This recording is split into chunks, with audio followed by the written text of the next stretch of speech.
Hello, friends. Let's do the installation of Postgres. And this is lecture number 2, installing PostgreSQL on CentOS 7. First, I will give you demonstration. Then we will look at the presentation, which will discuss everything. I will try to do this three-phase learning: first demo, then discussion, and third phase is when you'll do the lab assignment. If you want a complete course, visit the website www.skillpedia.com and subscribe and press the bell icon if you're watching it on YouTube to get more updates on other lectures as well, including PostgreSQL DBA, MySQL, Oracle DBA, and MariaDB, other including Sybase also. So, and to install PostgreSQL, you need to visit this website, postgresql.org/download.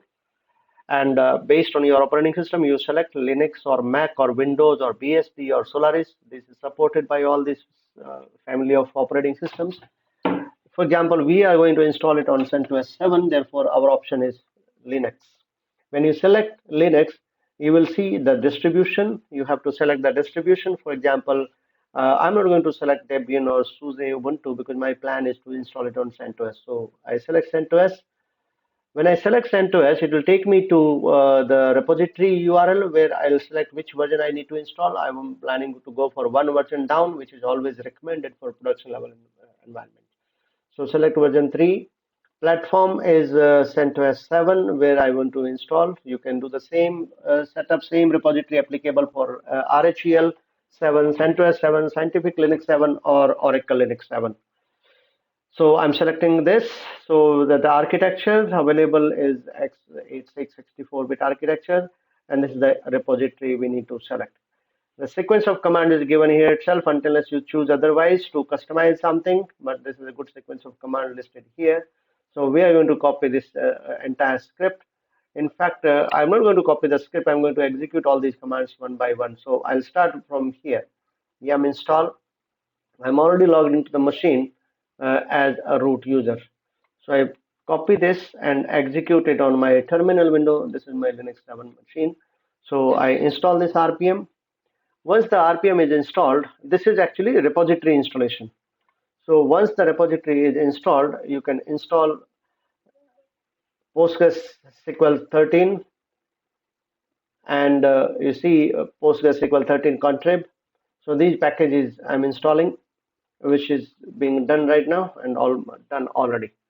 Now we need to set up the database. Just like in MySQL, we have the command MySQL d-initialize. If you are downloading and installing, from a binary version, you need to initialize the database yourself. Here also we have to execute the command that will set up the database, and the command is data directory. I would say not database, the data directory. The command is PostgreSQL -13 -setup initdb. So when you run this command, it will set up the database. And after that, you can start this PostgreSQL 13. So systemctl start PostgreSQL 13. This is the name of the unit file created by the RPM. So this will start, and you want to check the status. You can check the status. So the SQL server is running. This is the default installation in default data directory. Now I want to install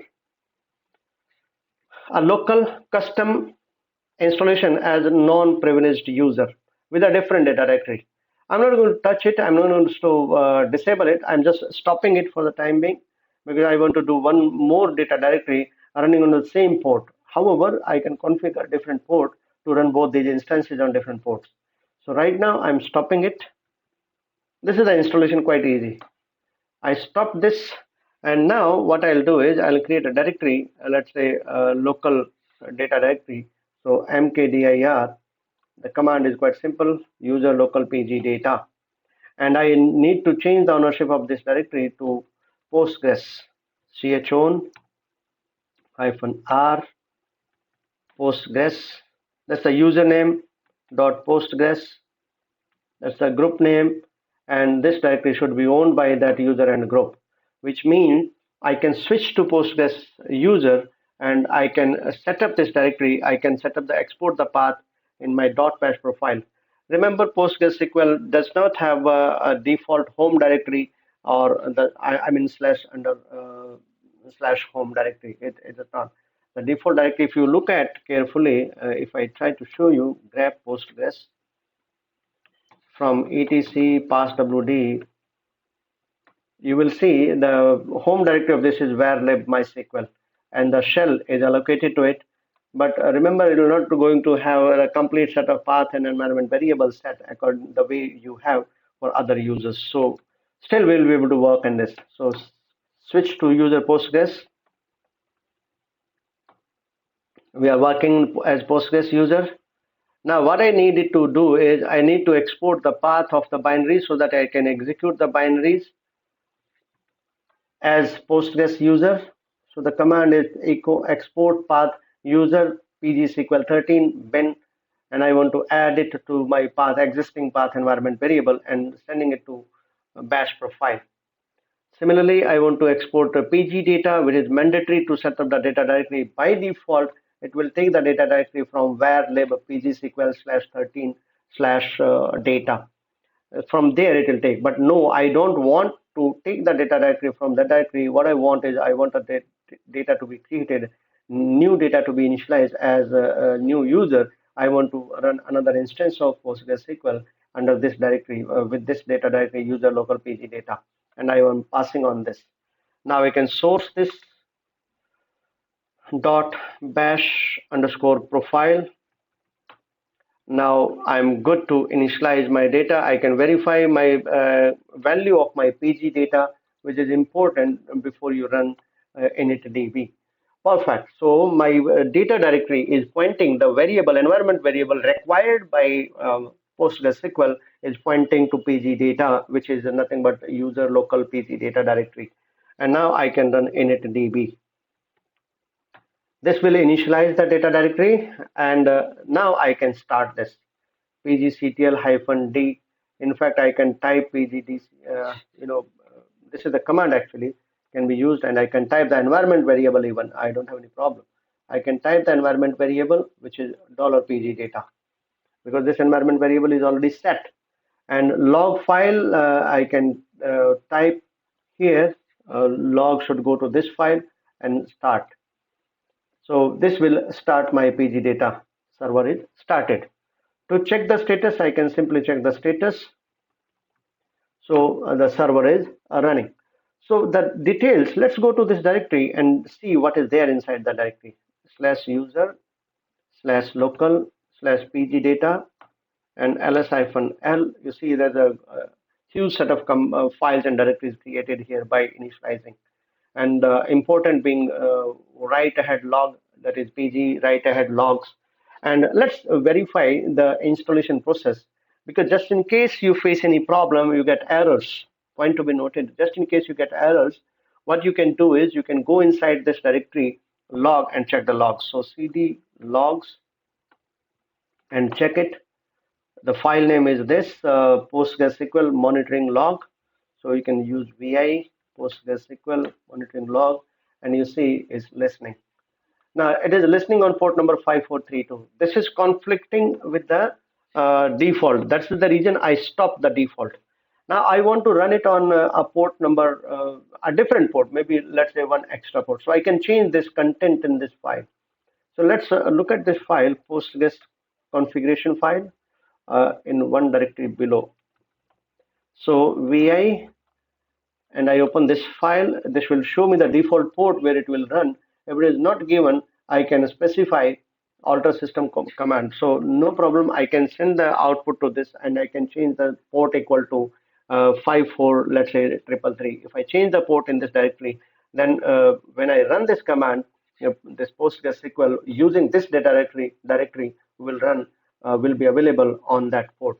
So this is the installation, and this session is all about this installation, and we'll discuss the directories and the default binaries and the logs in the session. So we're continuing with the session number 2, installing PostgreSQL on CentOS. My name is Ram. Agenda of the session is initializing PostgreSQL on CentOS 7, initializing and starting PostgreSQL cluster, the core binaries, wrappers and modules, the create and drop utilities. All these topics will be discussed in this session. So installing PostgreSQL 13 on CentOS 7. First thing is you need to have access to the machine as a root user through PuTTY or through direct access. You should have that access to the machine. So you will need root access or sudo access to perform the installation using yum repository. The server should be able to connect to the PGDG repository. So visit this page as I demonstrated and click on the operating system. You will be downloading the Postgres packages, for example, CentOS in our case. So I first selected Linux and then it asked me the distribution. I selected CentOS and RHEL family. After the appropriate distribution is selected, the packages are needed for, we have to select the packages and the version number, like select version, and I selected this CentOS 7. Then after that, the commands were displayed. For CentOS 7, the line needed to download the repository is as per the screenshot is this: yum install -y download PostgreSQL public repositories yum and repo RPMs and EL7 64-bit architecture and PGDG Red Hat repository latest no architecture. To install PostgreSQL, we use this command yum install Postgres 13-server and Postgres 13-contrib. To set up the database, to initialize the default database under var lib pgsql 13 data. This is the path where it will initialize the default data directory. So to set up, just like in going by the convention, like MySQL has used, var lib MySQL. Similarly, PostgreSQL has var lib pgsql. So use this command PostgreSQL 13 setup initdb, that is initdb or initialize database, to initialize the data directory. And this is what I demonstrated. Start the server, check the status. After verification, you disable this or stop the server because we will try one more instance of the database. We need to initialize one more data directory, just to simulate the concept of cluster, that we can have multiple instances running. And that's what we can have multiple instances, multiple PGSQL running on different ports. The PGDG, which was used in the repository, that stands for PostgreSQL Global Development Group. After installation, you should see the Postgres user is automatically created. All the utilities needed to manage PostgreSQL are stored inside the bin directory, that is user PGSQL 13 bin by default. So it is always recommended to add this directory to the path environment variable of your Linux system. Initializing PostgreSQL using initdb. After the initial installation, you need to choose a directory where the data directory can be created, as I demonstrated. This data directory will be used to store the databases and underlying objects we create. To create a data directory, you must use initdb. The PG data environment variable is used by Postgres to identify its data directory. This variable can be optionally set in bash profile, which I used in my case of the Postgres home directory to avoid passing the data directory location to initdb. Now, point to be noted, I have verified this, that if you use a different user other than Postgres, you have a couple of other changes to make. For example, when the process will run, it will create a log file for the process, and that will be under var run PostgreSQL. Var run PostgreSQL, this directory must be owned by that user. This is point number one. Point number two, the directory which you are creating where your database will be stored should be owned by that user with -r. So the ownership for the log files, for the initialization files, all permissions should be checked. And if you don't know these permissions, no problem, you can try, you will fail. And it will guide you through the logs. The log directory, which I showed to you, under the data directory, a log directory will be created. In the directory, you will find one file, and every time you set one correction, you fix one correction, the next correction will come up. So through that process of trial and error, go one by one, and you will be able to run this PostgreSQL as another user also. Though not recommended, you should run this default user PostgreSQL only. So using initdb to initialize the custom data directory, create a directory to be owned by the user Postgres, which is I created, or change the ownership, log in as that user, and then set the home directory, that is the path user PGSQL 13 bin, because this is the location where all the binaries are available, and add it to the path environment variable and send it to bash profile. Similarly, PG data, which is mandatory for initializing the data directory, set that to the newly created directory user local PG data and send this also to bash profile. Source bash profile and verify the data directory, and all the bash to you, run the command, and it will go through without any problem in initdb. You should see the default data directory set to where lib PGSQL 13 data. That is the default I'm talking about in the bash profile file. If required, the path can be modified to set the data directory to an appropriate location. Once the path has been set, you can run initdb. It creates data directory specified to PG data environment variable. Once you are done with initdb, you should see that it has created several directories and subdirectories along with some configuration files, as I demonstrated to you. Starting a PGSQL PostgreSQL server cluster using PGCTL. Point to be noted, this PG underscore CTL is setup is required when you are starting this as a custom installation to a custom directory. You don't need it to when you are using systemd script to start PostgreSQL. In fact, if you try it as a system, as a root user with a default, PGCTL will not work, which is I verified. After using initdb to initialize the data directory, you will see the message that provides the command we can use to start using PostgreSQL, and that is PGCTL. PGCTL is a utility used to manage the start, stop, promotion, failover of the PostgreSQL. PGCTL, to use this command, we must have initialized data directory. If there is an already existing PostgreSQL cluster running on port number 5432, which is default, then we must set the port to a different value in PostgreSQL.conf or PostgreSQL.auto.conf. This is the file which I demonstrated, which I showed to you. The file corresponding to the new data directory. Point to be noted, this file was available in our data directory only. Make sure to set the path variable that can be added to .bash underscore profile so that you can use PGCTL utility without adding its full path, that is this environment variable. Assuming that your PG data directory environment variable has been already set with data directory location to the PostgreSQL cluster, you can start the PostgreSQL using pgctl-d and start. To check the status, you can use status command, and which I demonstrated to you. Starting a PostgreSQL using PGCTL, we could specify the data directory corresponding to the cluster we wish to act on by using commands such as start or stop or status or promote. So the syntax of the command is pgctl-d data directory start or stop or status or promote. You cannot use all three, you can use either of the three options. There are no multiple startup modes as we can see in some other RDBMSs, just like fail safe mode in MySQL and single user, multi-user, or different mode in recovery mode in Oracle. Once started, we can check the status.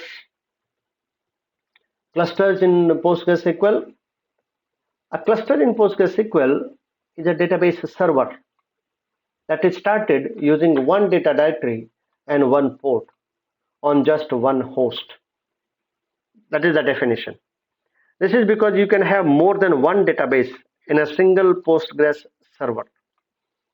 However, when one or more such servers are connected through replication, this is known as a replication cluster.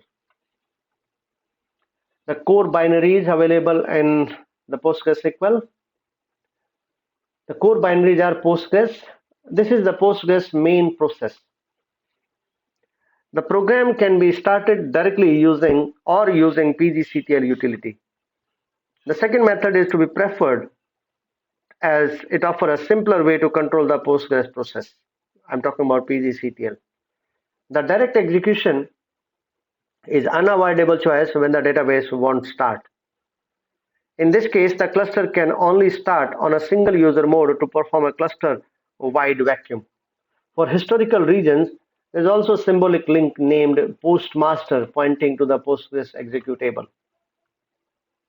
The PGCTL, this utility is the simplest way of managing PostgreSQL instance. The program reads the Postgres PID from the cluster data area and sending the operating system signals, manages the start or stop or the process reload. It's also possible to send kill signal to the running instances. So it supports all actions like initdb, start to start the instance, stop to shut down the instance, reload to reload the configuration files, status to check the status of the instance running, promote a standby server, kill, send a custom signal to the running instance. initdb, this is a binary which initializes the Postgres data area. The directory to initialize must be empty. If the directory is not empty, you will not be able to initialize it. Various options can be specified on the command line like character encoding or the collation order, collation of the bytes where the data is stored. PSQL, and this is a PostgreSQL command line client, the way we have MySQL in MySQL and SQL Plus in Oracle. The client, it looks very essential. However, is one of the most flexible tool available to internet with the server and the only choice when working on the command line. pgdump, this is a binary dedicated to backup, can produce consistent backup in various formats. Then pgrestore, this program is used to restore the database reading a binary dump like custom or directory format. Then it's able to run restore in multiple jobs in order to speed up the process. And pg control data, this program can query the cluster's control file where PostgreSQL stores critical information for the cluster activity and reliability. Then we have PG reset log, reset transaction log. X log means transaction log. If a write ahead log file becomes corrupted, the cluster cannot perform crash recovery. This leads to a not startable cluster in case of system crash. Using PG reset X log, the cluster is cleared of any write ahead log file. The control file is initialized from the scratch and the transactions count is restarted. The cluster loses any reference between the transaction progression and the data files. The physical integrity is lost and any attempt to run queries which write data will result in corruption. After running PG reset transaction logs, the database must start without user access. The entire content must be dumped, the data directory must be dropped and recreated from scratch using initdb, and then dump file can be restored using PSQL or PG restore. Wrappers and contributed modules. The second group of binaries is composed of the contributors and wrappers. The contributed modules add functions otherwise not available to PostgreSQL. The wrappers add command line functions already present as SQL statements. Someone will notice the lack of high availability specific binaries like a PG receive log and PG archive cleanup. The create and drop utilities. The create and drop utilities, the binaries with the prefix create and drop like create DB, create language, create user, drop DB, drop language, drop user. These are wrappers for the corresponding SQL functions. Each program performs the creation and drop action on the corresponding named object. For example, create DB adds a database to the cluster and drop DB will drop the specified database. Cluster DB, this program performs a database-wise cluster on the tables with clustered indexes. The binary can run on a single table specified on the command line. Then reindexdb, as the name suggests, this will do a database-wide reindex. It's possible to run the command just on a table or index passing the relation's name on the command line. VacuumDB. This binary is a wrapper for vacuum SQL commands. This is the most important maintenance task. You should not be ignoring it. The program performs a database-wide vacuum if executed without a target relation. It's possible to have usage statistics updated on the same time. Then we have a vacuum MLO, that is vacuum LO. This will remove the orphaned large object, LO stands for large object, from PG large object system table. The PG large object is used to store the binary object bigger than the size of 1 GB imposed by the data byte data type. From the version 9.3, the limit was increased to 4 terabyte. Now, these binaries, you can start and you can check on internet and find more information on this, because these are the binaries actually you will be using throughout this training for the performing the task various operations.